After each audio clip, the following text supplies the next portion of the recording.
हर बात को हमरा से तू तो करत रहलू वादा। सच कहलू कम हमसे झूठ बोललू ज्यादा। चोट मरले बारू तू कब खा जाइबू हो। चोट मरले बारू तू कब खा जाइबू हो।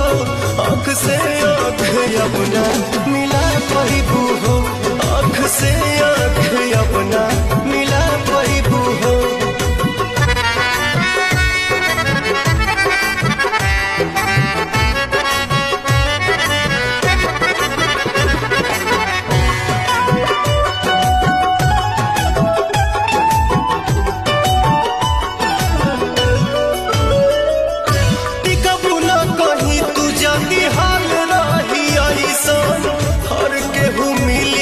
आजाद पवन जैसन याद पवन